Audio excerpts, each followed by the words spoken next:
প্রথম 100 দিনে দেশে হত্যা, অপহরণ সহ বিভিন্ন অপরাধে উদ্বেগজনক হারে ঘটেছে বলে দাবি করছে ট্রান্সপারেন্সি ইন্টারন্যাশনাল বাংলাদেশ। মাননীয় স্পিকার, কেন যেন অপ্রিয় বিষয়গুলো আমার ভাগেই আসে।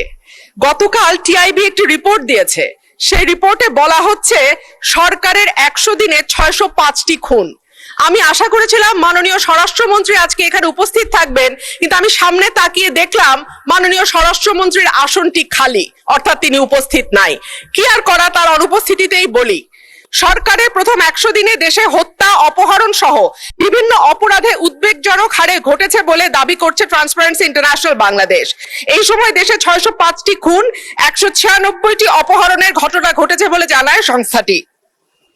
প্রতিবেদনে দেয়া পরিসংখ্যানে দেখা যায় মার্চ ও এপ্রিল মাসে মোট 605টি খুন, 294টি ছিনতাই, 90টি ডাকাতি, 196টি অপহরণের ঘটনা ঘটেছে।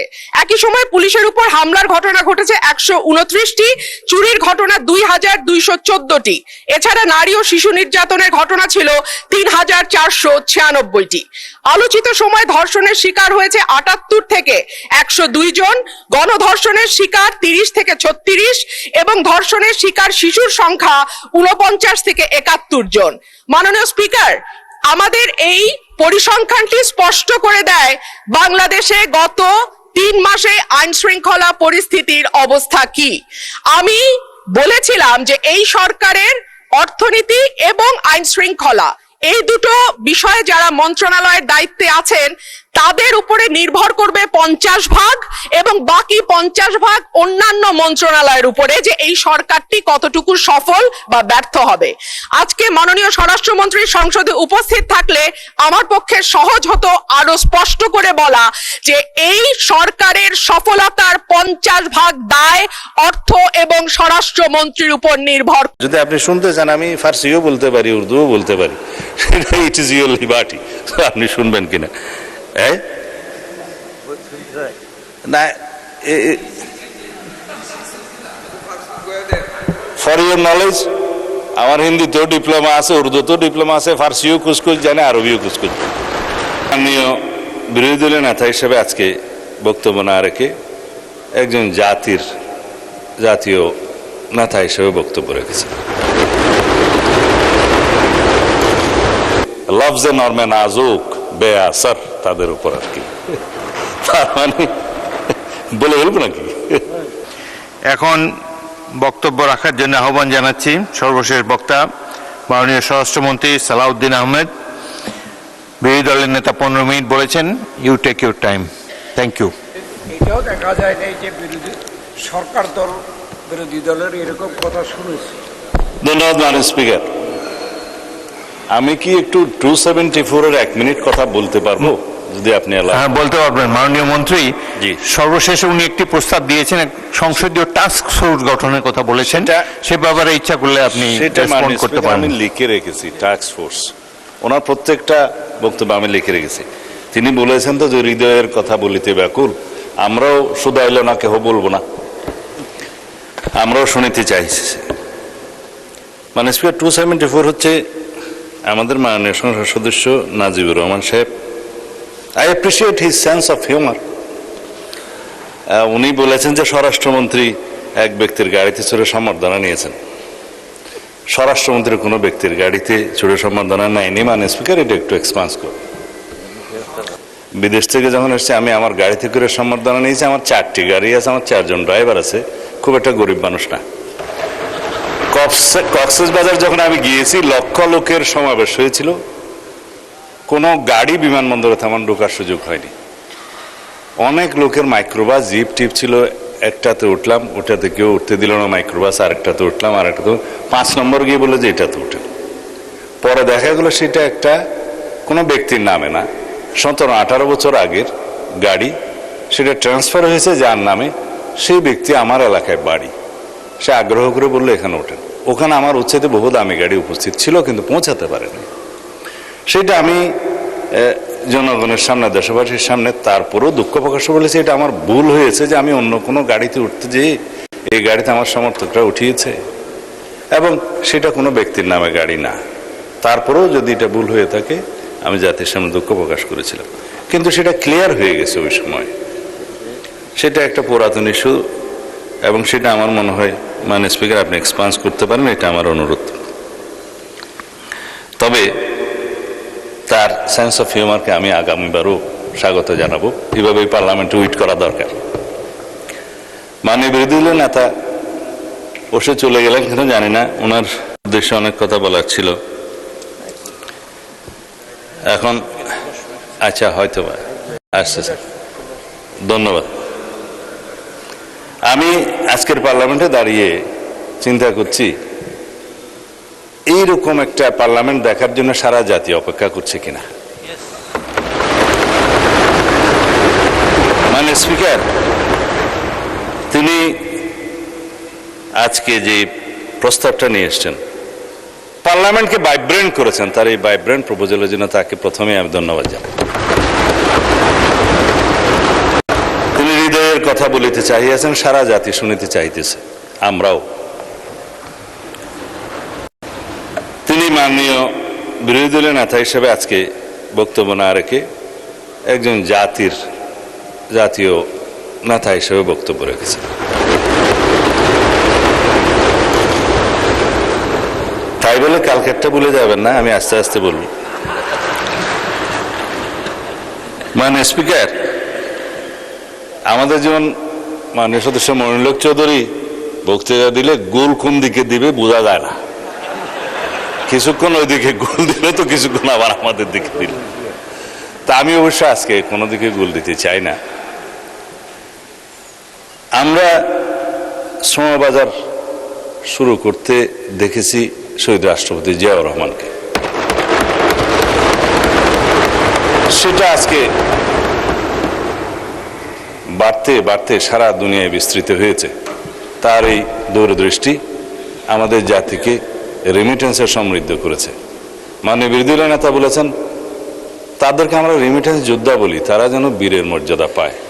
অবশ্যই আমরা এখানে আলোচনা করে এই প্রবাসী রেমিটেন্স যোদ্ধাদেরকে বীরের মর্যাদা দিতে পারি। তারা ফ্যাসিবাদ বিরোধী আন্দোলনে সংগ্রাম করতে যে বিদেশে জানে যেখানে রাজতন্ত্র আছে সেই জায়গাতে আন্দোলন করা মানা, তারপর তারা দেশপ্রেমের বহিঃপ্রকাশ ঘটিয়ে যাবজ্জীবন জেলের মতো নির্দেশ পেয়েছে। কেয়ারটেকার গভর্নমেন্টের সময় উদ্যোগ নিয়ে রাষ্ট্রীয়ভাবে তাদের অনেককে ফেরত আনতে পেরেছেন। আরো কিছু বাকি ছিল, পরে আমরা চেষ্টা করে বাকিদের এনেছি। এখনো কেউ যদি বাকি থাকে পররাষ্ট্র মন্ত্রণালয় উদ্যোগ নেবে তাদেরকে যেন ফিরিয়ে নিয়ে আসা হয়। তাদের মধ্যে দেশপ্রেম যারা দেশে আছে তাদের চাইতে বেশি জাগরুক থাকে। মাননীয় স্পিকার, এই শ্রম শক্তি রপ্তানির মধ্য দিয়ে যেমন রাষ্ট্রপতি জিয়াউর রহমান বাংলাদেশের এই বৈদেশিক মুদ্রা অর্জন এবং দেশের অর্থনীতিকে সমৃদ্ধ করার উদ্যোগ গ্রহণ করেছিলেন, কর্মসংস্থানের ব্যবস্থা করেছিলেন, একইভাবে গার্মেন্টসও তিনি বাংলাদেশে শুরু করেছিলেন। বাংলাদেশে আজকে এই দুইটা খুঁটির উপরে বলতে গেলে অনেকটা আমরা দাঁড়িয়ে আছি, আমাদের অর্থনীতি দাঁড়িয়ে আছে। আমি আবারও ধন্যবাদ জানাই বিরোধী দলীয় আরো অনেক মাননীয় সদস্য প্রায় সময় শহীদ রাষ্ট্রপতি জিয়াউর রহমানের এসব অবদানকে অকুণ্ঠ চিত্তে স্বীকৃতি দেন। আমরা শ্রমবাজারের জন্য একটা টাস্ক ফোর্স গঠন করা যায় কিনা, সমস্ত সমস্যাগুলি খতিয়ে দেখে রিকমেন্ডেশন দেওয়ার জন্য, নিরসনের জন্য যে প্রস্তাব মাননীয় স্পিকার আপনি একটু আগে যেটা বললেন, মাননীয় প্রধান বিরোধী দলীয় নেতা যেটা প্রস্তাব করেছেন, সেটার একটা বিকল্প অবশ্য এখানে আছে। টাস্ক ফোর্সের কাজটা অন্য মন্ত্রণালয় সম্পর্কিত স্থায়ী কমিটিতে যদি খুব দ্রুত গঠন করা যায়, অনেক বিষয় মন্ত্রণালয় সম্পর্কিত স্থায়ী কমিটিতে আলোচনা করেও সমাধান করা যাবে, অনেক অভিযোগেরও নিষ্পত্তি করা যাবে। তবে টাস্ক ফোর্স সম্পর্কিত যে প্রস্তাবটা দিয়েছেন সেটা শ্রম মন্ত্রণালয় পরীক্ষা নিরীক্ষা করে আমার মনে হয় একটা টাস্ক ফোর্স প্রতিষ্ঠা করা যায়।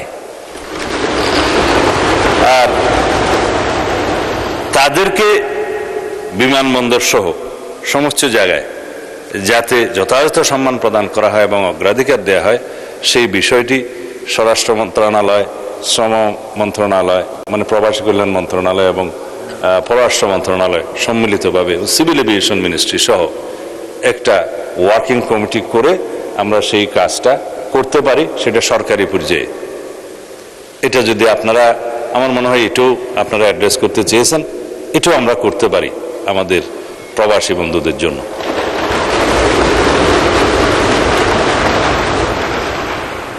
আমরা আসলে today I am here to praise the opposition, not to worry them like before.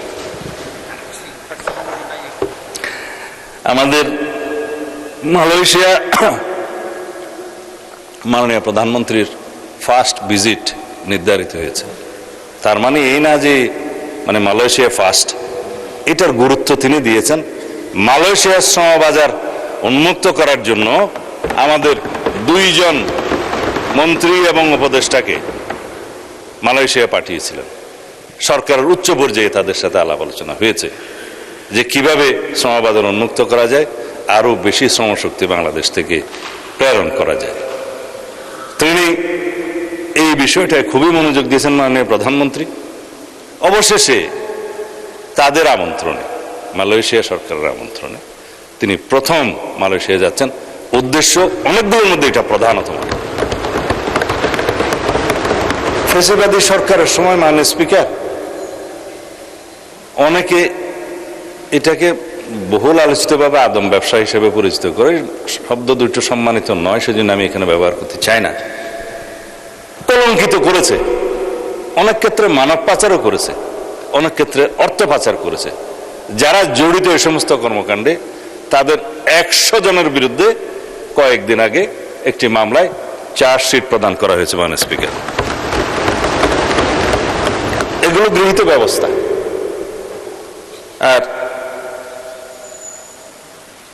বিরোধী দলের গঠনমূলক আলোচনার মধ্য দিয়ে যে প্রসঙ্গগুলো উঠে এসছে এবং যে নোটিশটা মাননীয় বিরোধী দলীয় নেতা আজকে দিয়েছেন, তার মধ্যে যে প্রস্তাবগুলো আছে, সেই প্রস্তাবের প্রেক্ষিতে দুইটা মন্ত্রণালয়ের পক্ষ থেকে 2 জন মাননীয় প্রতিমন্ত্রী এর লিখিত জবাব দিয়েছেন। বিষয়টার সাথে স্বরাষ্ট্র মন্ত্রণালয়েরও কিঞ্চিত বিষয় জড়িত আছে। তা আমাকেও একটা কাগজ মন্ত্রণালয় থেকে রেডি করে দেয়া হয়েছে। তার মধ্যে কয়েকটা বিষয় মাননীয় বিরোধী দলীয় নেতা যেটা জানতে চেয়েছেন তার একটা জবাব আছে। তা আমি 1-2টা প্যারাগ্রাফ বোধহয় পড়লে ভালো হবে। গণপ্রজাতন্ত্রী বাংলাদেশ সরকার প্রবাসী বাংলাদেশিদের জন্য নিরাপদ, আধুনিক, সহজলভ্য ও আন্তর্জাতিক মানসম্পন্ন পাসপোর্ট সেবা নিশ্চিতকরণে নিরলসভাবে কাজ করে যাচ্ছে। এই লক্ষ্যে পর্যায়ক্রমে মেশিন রিডেবল পাসপোর্ট MRP এর পরিবর্তে আধুনিক পাসপোর্ট কার্যক্রম বাস্তবায়ন করা হয়েছে। বর্তমানে বিশ্বের বিভিন্ন দেশে অবস্থিত 73টি বাংলাদেশ মিশনের মধ্যে 71টি মিশনে পাসপোর্ট কার্যক্রম চালু রয়েছে। বিগত 6 মাসে উক্ত মিশন সমূহে ইস্যুকৃত পাসপোর্টের মধ্যে প্রায় 86% পাসপোর্ট এবং 14% MRP পাসপোর্ট, যা প্রমাণ করে প্রবাসী বাংলাদেশি নাগরিকগণ নির্বিঘ্নে পাসপোর্ট সেবা গ্রহণ করছেন। যেসব নাগরিকের MRP পাসপোর্টের মেয়াদ বিদ্যমান রয়েছে তারা মেয়াদ উত্তীর্ণ না হওয়া পর্যন্ত উক্ত পাসপোর্ট ব্যবহার করতে পারছেন। অন্যদিকে নতুন আবেদন ও পুনঃ ইস্যুর ক্ষেত্রে পর্যায়ক্রমে পাসপোর্ট প্রদান করা হচ্ছে। বিদেশে অবস্থানরত প্রাপ্তবয়স্ক বাংলাদেশি নাগরিকগণ জাতীয় পরিচয়পত্র NID-র পাশাপাশি বার্থ রেজিস্ট্রেশন সার্টিফিকেট ব্যবহার করে পাসপোর্টের আবেদন করতে পারছেন। ফলে তথ্য সংশোধনের প্রয়োজন হলে BRC মানে বার্থ রেজিস্ট্রেশন সার্টিফিকেট সংশোধনের মাধ্যমে পুনঃ ইস্যুর আবেদন দাখিলের সুযোগ রয়েছে, যা বিদেশে অবস্থানরত নাগরিকদের জন্য একটা গুরুত্বপূর্ণ সুবিধা। এই বিষয়টা মাননীয় বিরোধী দলীয় নেতা উত্থাপন করেছিলেন। এই জবাবটা এখানে আছে। আমরা বার্থ রেজিস্ট্রেশন সার্টিফিকেটের মাধ্যমে যদি কোনো সংশোধনের প্রয়োজন হয় সেটা আমরা আমলে নিচ্ছি। পাসপোর্ট সেবা সহজীকরণের লক্ষ্যে সরকার ইতিমধ্যে একাধিক নীতিগত ও প্রশাসনিক পদক্ষেপ গ্রহণ করেছে। এর মধ্যে উল্লেখযোগ্য হলো পুলিশ ভেরিফিকেশন ব্যতিরেকে পাসপোর্ট ইস্যু করা, অনলাইন আবেদন ও অনলাইন পেমেন্ট ব্যবস্থা, SMS ও অনলাইনের মাধ্যমে আবেদন অগ্রগতি পর্যবেক্ষণ, অভিযোগ প্রতিকার ব্যবস্থা, কল সেন্টার ও হেল্পলাইন চালু, এবং বিদেশে অবস্থানরত নাগরিকদের জন্য বিআরসির ভিত্তিতে বার্থ রেজিস্ট্রেশন সার্টিফিকেটের ভিত্তিতে আবেদন গ্রহণের সুযোগ সৃষ্টি। কয়েকদিন আগে মন্ত্রণালয়ে আমরা একটা আন্তঃ মন্ত্রণালয় মিটিং করেছিলাম এই বিষয়ে। মাননীয় স্পিকার, এই নির্দেশনাগুলো দিয়ে দেওয়া হয়েছে সমস্ত জায়গায়। প্রবাসী বাংলাদেশিদের সুবিধার্থে বিদেশস্থ বাংলাদেশ মিশন সমূহের আওতাধীন দূরবর্তী ও দুর্গম এলাকায় মোবাইল এনরোলমেন্ট কিট বাড়ি বাড়ি গিয়ে যাতে এনরোলমেন্ট করতে পারে, মোবাইল এনরোলমেন্ট কিট ব্যবহার করে ই পাসপোর্ট আবেদন গ্রহণ ও সেবা প্রদান করা হচ্ছে। ই পাসপোর্ট ব্যবস্থা চালুর ফলে পাসপোর্টের নিরাপত্তা উল্লেখযোগ্যভাবে বৃদ্ধি পেয়েছে। আবেদনকারীর 10 আঙ্গুলের ছাপ, আইরিশ স্ক্যান এবং সরাসরি উপস্থিতিতে ছবি গ্রহণের মাধ্যমে বায়োমেট্রিক তথ্য সংরক্ষণ করা হচ্ছে। এর ফলে জালিয়াতি, প্রতারণা এবং অন্যের পরিচয়ে পাসপোর্ট গ্রহণের সুবিধা কার্যত বিলুপ্ত হয়েছে। বিদেশে অবস্থানরত প্রবাসী বাংলাদেশিদের নিকট দ্রুততম সময়ে প্রস্তুতকৃত পাসপোর্ট পৌঁছে দেওয়ার লক্ষ্যে আন্তর্জাতিক কুরিয়ার সার্ভিসের মাধ্যমে 72 ঘন্টার মধ্যে সংশ্লিষ্ট বাংলাদেশ মিশনে প্রেরণের ব্যবস্থা গ্রহণ করা হয়েছে।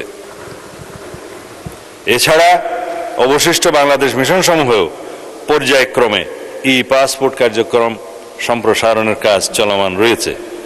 তবে স্বীকার্য যে কিছু ক্ষেত্রে বিদেশস্থ বাংলাদেশ মিশন সমূহে পাসপোর্ট সেবা প্রাপ্তিতে কিছু প্রতিবন্ধকতা বিদ্যমান রয়েছে, যেমন মাল্টিপল অ্যাক্টিভ, বায়োমেট্রিক মিসম্যাচ, বিভিন্ন তথ্য সংশোধন, হারানো পাসপোর্ট, পূর্ববর্তী পাসপোর্ট যাচাই অথবা বিশেষ অনুমোদন সংক্রান্ত আবেদনসমূহ দ্রুত নিষ্পত্তি করা সম্ভব হচ্ছে না। অনেক ক্ষেত্রে প্রয়োজনীয় ডকুমেন্ট যথাসময়ে সিস্টেমে আপলোড না করা, সমস্যার প্রকৃতি যথাযথভাবে অনুধাবন করতে না পারা অথবা পাসপোর্ট অধিদপ্তর সংশ্লিষ্ট দপ্তরের সাথে সময় মতো সমন্বয় না হওয়ার কারণে আবেদনকারীদের দীর্ঘদিন অপেক্ষা করতে হচ্ছে। আবেদনকারীদের যথাযথ দিক নির্দেশনা প্রদানের ক্ষেত্রেও সীমাবদ্ধতা পরিলক্ষিত হয়। প্রয়োজনীয় কাগজপত্র, আবেদন প্রক্রিয়া বা সমস্যা সমাধানের বিষয়ে সুস্পষ্ট ধারণা না থাকায় অনেক প্রবাসী নাগরিককে একাধিকবার দূতাবাস বা পাসপোর্ট সেন্টারে যেতে হচ্ছে। ফলে তাদের অতিরিক্ত সময়, অর্থ ও শ্রম ব্যয় হচ্ছে এবং অনেক ক্ষেত্রে কর্মঘণ্টা নষ্ট হওয়ায় আর্থিক ক্ষতিরও সম্মুখীন হতে হচ্ছে। কিছু দেশে আউটসোর্সিং প্রতিষ্ঠানের মাধ্যমে এই পাসপোর্ট কার্যক্রম পরিচালনার ফলে অতিরিক্ত ভোগান্তি সৃষ্টি হচ্ছে। উদাহরণস্বরূপ মালয়েশিয়ার কুয়ালালামপুরে আবেদনকারীদের বায়োমেট্রিক কার্যক্রম সম্পন্ন করতে এক স্থানে এবং পাসপোর্ট গ্রহণ করতে অন্য স্থানে যেতে হয়।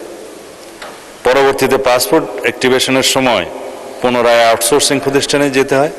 ফলে আবেদনকারীরা বাড়তি দুর্ভোগের সম্মুখীন হচ্ছেন, যা সমাধান হওয়া প্রয়োজন এবং এই বিষয়ে আমরা কাজ করছি। মাননীয় স্পিকার, উল্লেখ্য, প্রবাসী বাংলাদেশিদের কল্যাণ, সুরক্ষা এবং উন্নততর পাসপোর্ট সেবা নিশ্চিতকরণে সরকার সর্বোচ্চ অগ্রাধিকার দিয়ে কাজ করছে।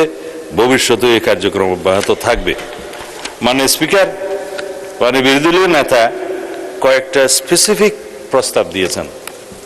যারা বিদেশে মৃত্যুবরণ করে প্রবাসীদের মধ্যে, তাদের লাশ যেন একদিনও সেখানে বেশি অবস্থান না করে।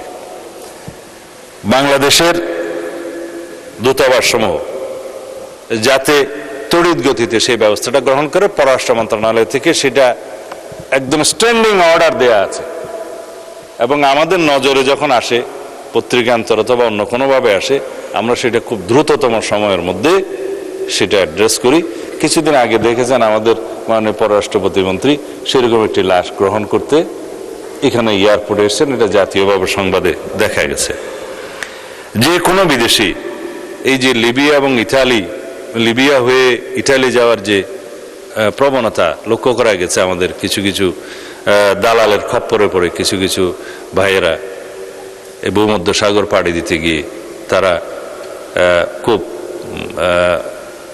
একটা বলতে গেলে যে অমানসিক বা মানবেতর ভাবে তারা বুটের মধ্যে থেকে খুব তারা মৃত্যুর শিকার হয়, মৃত্যুবরণ করেন, যেটা বর্ণনা করার মতো না ভাষায়। সেগুলো হয়েছে এবং এর সাথে একটা চক্র জড়িত। আমার এলাকাতেও এরকম দুই একটা ঘটনা উন্মোচিত হয়েছে। আমি তাদের বিরুদ্ধে ব্যবস্থা নিয়েছি এবং তাদেরকে ফিরিয়ে আনার ব্যবস্থা নিয়েছি পররাষ্ট্র মন্ত্রণালয়ের সহযোগিতায়। এখনো একজন আসতে পারেন। মাননীয় স্পিকার, এগুলো বন্ধ করার জন্য এখানে আমাদের সমন্বিতভাবে চেষ্টা করতে হবে। বিদেশে আমাদের ভাবমূর্তি ক্ষুণ্ণ হচ্ছে এই কারণে। প্রবাসে যারা দক্ষ জনশক্তি রপ্তানির কথা বলছেন, এই বিষয়ে মাননীয় প্রধানমন্ত্রী দায়িত্ব গ্রহণের পর থেকেই, যেহেতু এটা আমাদের নির্বাচনী ইশতেহার এবং 31 দফাতেও আমরা এটা অ্যাড্রেস করেছি, প্রথম দিন থেকে চেষ্টা করছি যে আমরা এমন শিক্ষা ব্যবস্থা চালু করব, এবং সেটা আমরা গ্রহণ করেছি, ইতিমধ্যে ইনিশিয়েট করেছি, যে শিক্ষা ব্যবস্থা বেকারের জন্ম দেবে না। আমরা বাংলা ইংরেজির পাশাপাশি আরেকটি ভাষা শিক্ষা করার জন্য, গ্রহণ করার জন্য কম্পালসারি করছি মাধ্যমিক পর্যায় পর্যন্ত। তারপরে কারিগরি শিক্ষা গ্রহণের জন্য আমরা ইন্টারমিডিয়েটের পর থেকে আমরা এটাও সুযোগ বেশি করে সৃষ্টি করব, যাতে সবাই বিশ্ববিদ্যালয়ে যাওয়ার তাগিদ অনুভব না করে। এখন আমাদের দেশে একটা প্রবণতা আছে মাননীয় স্পিকার, সবাই ডিগ্রি পাস হবে, মাস্টার ডিগ্রি পাস হবে, তারপরে হয়তো বেকার হয়ে যায়। কিন্তু বিদেশে এরকম নয়, অনেক দেশে এরকম নয়। দেখা যায় ইন্টারমিডিয়েটের পরে যারা শুধু টিচিং প্রফেশনে যাবে, রিসার্চ করবে, উচ্চশিক্ষা শুধু মাস্টার্স এবং এমফিল এবং পিএইচডি ডিগ্রি তারাই নেয়। তা আমরা বিশ্ববিদ্যালয়ের সংখ্যা যতই বাড়াই না কেন, সব ইন্টারমিডিয়েট পাস যারা করে তাদেরকে যদি শুধু বিশ্ববিদ্যালয়ে প্রেরণ করি গ্রাজুয়েশনের জন্য এবং বেকার হওয়ার জন্য, সেটা আমাদের জন্য ভালো হবে না। সেজন্য আমরা কর্মমুখী শিক্ষা ব্যবস্থার, যেটা শহীদ রাষ্ট্রপতি জিয়াউর রহমান আমাদেরকে শিখিয়েছেন, উৎপাদনমুখী শিক্ষা ব্যবস্থার দিকে আমরা যাচ্ছি। সেজন্য আমরা তৃতীয় ভাষা শিক্ষা, ক্রীড়ায় অংশগ্রহণ, সাংস্কৃতিক কর্মকাণ্ডে অংশগ্রহণ এবং আরেকটি ভোকেশনাল ট্রেড, যেটা সে পছন্দ করবে সেরকম ট্রেড চয়েস করে সেই শিক্ষার্থীকে ভোকেশনাল ট্রেনিং প্রথম থেকে আমরা দেয়া শুরু করব, একটা পর্যায় পর্যন্ত, মাধ্যমিক শিক্ষার একটা পর্যায় থেকে।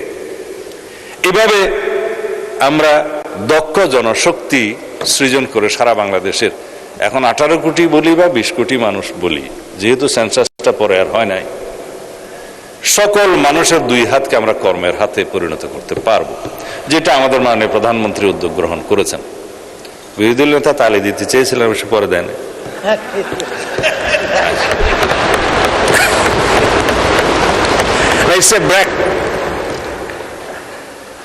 আমি বেশিক্ষণ সময় নেব না, যেহেতু এখন রাত্রে 9টা বাজে। আপনি যদিও স্বাধীনতা দিয়েছেন যে টেক ইউর টাইম, কিন্তু আমি কারো বিরক্তির উদ্রেক হতে চাই না। অলরেডি 9টা বেজে গেছে। মানে স্পিকার, এইরকম একটা অ্যাটমসফিয়ারে মানে বিরোধী দলের নেতা বলছে এখানে আরবি ফার্সির বয়াত রুবাইয়াত এবং শের শায়রি বহুত হয়েছে। এটা কেন বলছেন আমি জানি না। যদি আপনি শুনতে চান আমি ফার্সিও বলতে পারি, উর্দুও বলতে পারি, সেটা ইট ইজ ইউর লিবার্টি। আপনি শুনবেন কিনা? না, ফর ইউর নলেজ, আমার হিন্দিতেও ডিপ্লোমা আছে, উর্দুতেও ডিপ্লোমা আছে, ফার্সিও কুচকুচ জানে, RBO Kuch Kuch. For your knowledge. Anyway, আপনারা এই সময়ে, এই রাত্রে 9টার সময় শের শায়রি নাই শুনলেই ভালো। তবে সব সময় তো একই মেজাজ থাকে না। আমার শের শুনে যদি আপনারা আবার বিগড়ে যান, সেই জন্য আমি বলতে চাই না। বলা হয় যে বাংলা তো বলে দিই আর কি, তা আপনারা না হলে আবার শেকায়ত করবেন যে ফুলের পাপড়ি দিয়ে যদি আপনি ইচ্ছা করেন হীরের কলিজাও কাটতে পারেন, কিন্তু যারা অবুঝ বান্দা হবে, কেউ যদি বুঝতে না চায়, আপনাদেরকে মিন করছি না, তাদেরকে বলে যে লফজে নরমে নাজুক বেআসর তাদের উপর আর কি, তার মানে বলে বলবো নাকি? এটা হচ্ছে যদি আমরা সবাই একসাথে থাকি তাহলে আমরা ফুলের পাপড়ি দিয়েও হীরের কলজা কাটতে পারবো ইনশাআল্লাহ। যদি আমরা ঐক্যবদ্ধ না থাকি তাহলে তলোয়ার দিয়েও আমরা ফুল কাটতে পারবো না বা তরমুজ কাটতে পারবো না। আমরা তরমুজের চরিত্র হচ্ছে বাহিরে সবুজ ভিতরে লাল, কিন্তু আমরা সবাই মিলে বাংলাদেশের পতাকার মতো সবুজ এবং লালের পতাকা উদ্যত করে দিচ্ছে। এটাও একটা শের হয়ে যেতে পারতো, তা আপনারা যেহেতু শুনতে চাইলেন না সেই জন্য বললাম না আর কি। না না, এটা আমাদের একটা ফলপ্রসূ আলোচনার মধ্যে আমি এর বেশি রসবোধ দিতে চাই না। তবে বাইরে যেটা হয় সেটা সম্পর্কে একটা বলা যায়, সেটা মির্জা গালিবের যে মাননীয় স্পিকার, আমরা এখানে সবাই এক, জাতির জন্য, জাতির কল্যাণে, দেশের কল্যাণে, জনগণের স্বার্থে আমরা এখানে সবাই মিলে আইন প্রণয়ন করি, সবাই মিলে গঠনমূলক আলোচনা করি। অনেক প্রস্তাব বিরোধী দলীয় নেতা দিয়েছেন, আমরা সেগুলো গ্রহণও করেছি। যৌথভাবে আমরা আলোচনার জন্য এই জ্বালানি মন্ত্রণালয়ের উপরে একটা কমিটি 50-50 করে মাননীয় প্রধানমন্ত্রী বিরোধী দলীয় নেতার প্রস্তাবের প্রেক্ষিতে করে দিয়েছেন, রিপোর্টও পেশ হয়েছে পার্লামেন্টে। এইভাবে আমরা কাজ করছি। কিন্তু বাইরের আবহাওয়াটা কেমন যেন ভালো না। রাস্তায় গেলে সেটা ওনারা ভুলে যান, তো বলে বাজিশায় আতফল হে দুনিয়া মেরে আগে, তাই সব রোজ তামাশা মেরে আগে। ধন্যবাদ মনে হচ্ছে। ধন্যবাদ মাননীয় মন্ত্রী। মাননীয় সদস্যবৃন্দ, কার্যপ্রণালী বিধির 157 বিধিতে আলোচনার শেষে মূল প্রশ্ন সম্পর্কে সংসদের সিদ্ধান্ত নির্ধারণের জন্য ভোটে দেওয়ার বিষয় উল্লেখ রয়েছে, কিন্তু মাননীয় বিরোধী দলের নেতা বিষয়টির উপর সাধারণ আলোচনা চেয়েছেন এবং তার প্রস্তাবে সংসদের সিদ্ধান্ত গ্রহণের কোনো প্রশ্ন না থাকায় আমি প্রস্তাবটি ভোটে দিচ্ছি না। মাননীয় বিরোধী দলের নেতা কর্তৃক 147 বিধিতে আনীত প্রস্তাবের উপর সাধারণ আলোচনা এখানেই সমাপ্ত হলো। সারগর্ভ আলোচনার জন্য আপনাদের সবাইকে আন্তরিক ধন্যবাদ জানাচ্ছি। মাননীয় সদস্যবৃন্দ, সংসদের বৈঠক আগামীকাল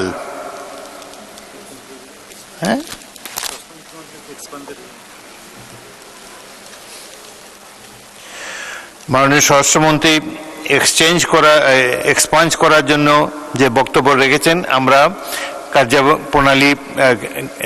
কার্যক্রম পরীক্ষা করে দেখব, সেখানে যদি অসংসদীয় কোনো কিছু থাকে সেটা এক্সপাঞ্জ করা হবে। মাননীয় সদস্যবৃন্দ, সংসদের বৈঠক আগামীকাল 28 জ্যৈষ্ঠ 1433, 11 জুন 2026